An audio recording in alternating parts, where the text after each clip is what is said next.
Hi, I'm Navada Eagleton, and I'm going to be your resident scientist for the year. My passion is genetics and biological sciences. I got interested in science at a very early age. I did my own toe dissection in the garage when I was in 4th or 5th grade, and I put all the body parts in a jar and took it to class and showed everybody. I think everybody was a little bit more grossed out than they thought it was cool, but I thought it was cool, and that's all that matters. I did my undergraduate at Texas A&M. It took me 5 years to get a major in genetics and a minor in biochem, but taking the extra year let me add some classes like psychology and other chemistry classes that I normally wouldn't have been able to take. I'm going to show you where I spend most of my time. We are at room 124 in the VMR building, so come on in and take a look at what I'm most passionate about, my research.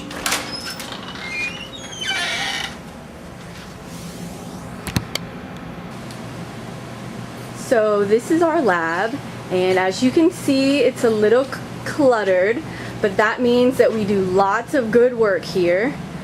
This is the lab bench where all the magic happens. You can see many bottles and chemicals and boxes full of little tiny tubes that molecular reactions can occur in.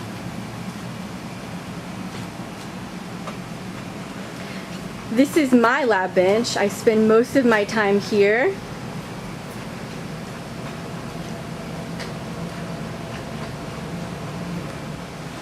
This is the cell culture room where we keep and grow all of our human and other mammalian cells that are not bacteria or yeast. This is the incubator. It stays at 37 degrees Celsius, which is the perfect temperature to maintain human cells.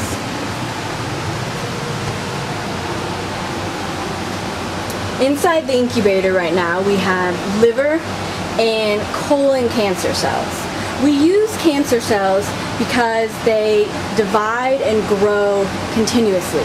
They don't ever get old and die like your normal cells will. This makes them very deadly, but also a very good research. You always want to keep your chemicals in the chemical hood because there is a vacuum that will suck everything up and out. It's a lot like your stove at home where the steam and the smoke produced from cooking will be sucked out, and it keeps everything clean and sterile and all the chemicals out of your face. When you sit to work with cells, you won't be spitting or breathing into your cells because then that could contaminate them. So this is a cell culture dish or a petri dish for cells, and on the bottom there's a layer of living cells, and you can't see them with the naked eye, but we know that they're there. The red or orange media on top is actually food for them. One of my favorite tools in this lab is this vacuum, and we have this glass pipette that's attached to the tube that then goes to a vacuum, so you can just suck liquids up right away very easily. So I'm just getting rid of the old medium.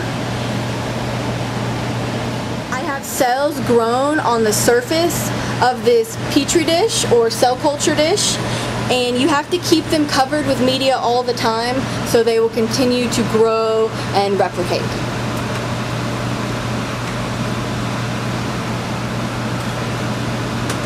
I need to wash the cells first to get rid of the old media.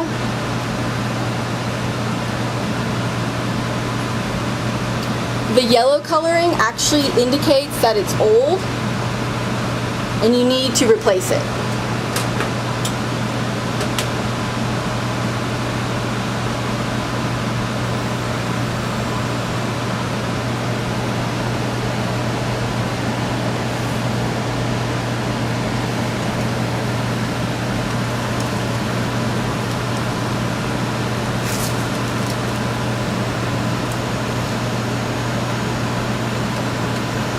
This is the new medium that has lots of nutrients that the cells need to grow.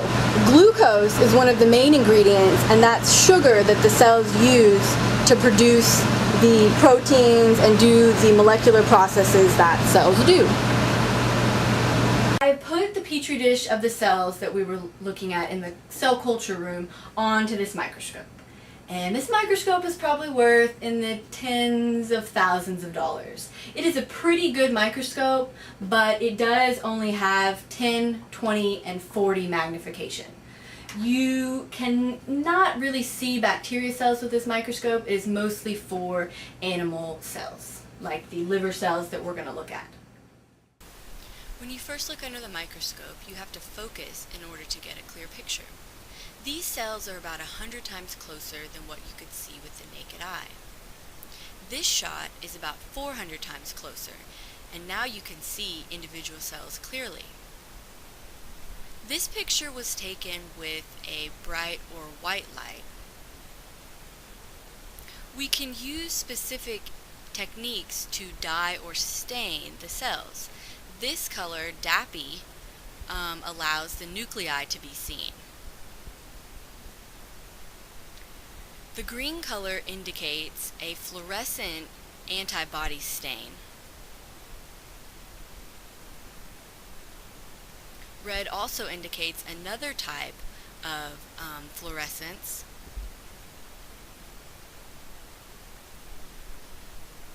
We can combine these two to see where the different proteins may be localized in the cells, the nuclei or the cytosol. This was actually a mistake, but it turned out to be a beautiful mistake. It'll take me about 4 years to 5 years to complete a PhD in the toxicology department. Getting a PhD in science is a lot of hard work, but if you love what you do, it never feels like work. When I get up in the morning, I look forward to coming into the lab and trying an experiment that either has never worked for me in the past and I'm gonna make it work today, or trying an experiment that no one else has ever done and I'm making history trying it out in my lab. This is what excites me about science. I love the thrill of discovery. I feel like an explorer or a paleontologist digging in the ground for bones, except I'm digging in genetic material. So this is one of the offices off of the lab, and I actually share this office with the other PhD student and our lab manager. She's hard at work. She's about to graduate with her PhD. Lots of hard work going into that one. But this is the desk where I spend my time reading or writing. Whatever I'm not doing research in the lab, I'm at this desk. One of my biggest hobbies, what I like to do most of the time when I'm not at the lab or doing schoolwork, is reading. And as you can see, I'm an absolutely huge Harry Potter fan. These books are so used, I've probably read at least 3 times each one. So you can also see I'm a big National Geographic fan. I love wildlife, anything that deals with nature. Hi guys, so we're at a mini science conference, and this is another way that scientists can share their ideas. We make a poster presentation to display the research results that we've been getting over our time working in the lab.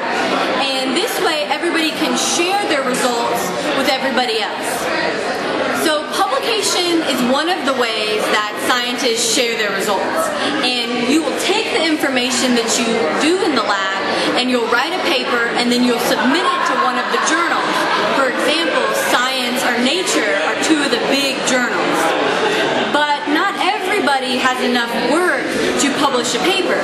So making a poster and presenting at a scientific conference is the best way to show your ideas without publishing.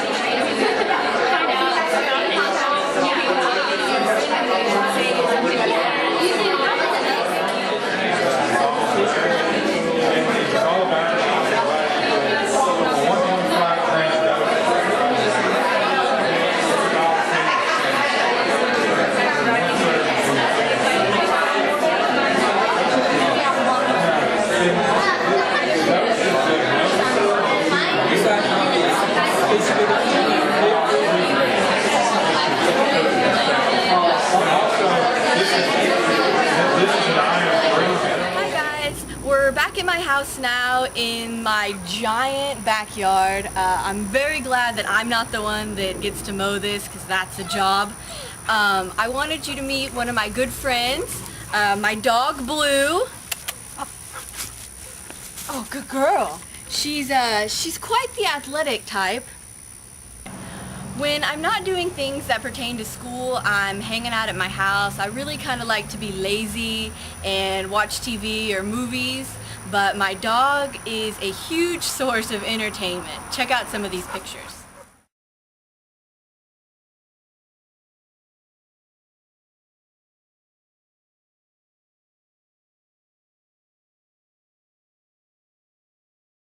Thanks for joining me at my house and seeing what I do in the lab on a day-to-day basis. I really look forward to meeting each and every one of you. I can't wait to get into your classroom and get started on science. Thanks for joining me today, and I'll see you guys in a couple of weeks.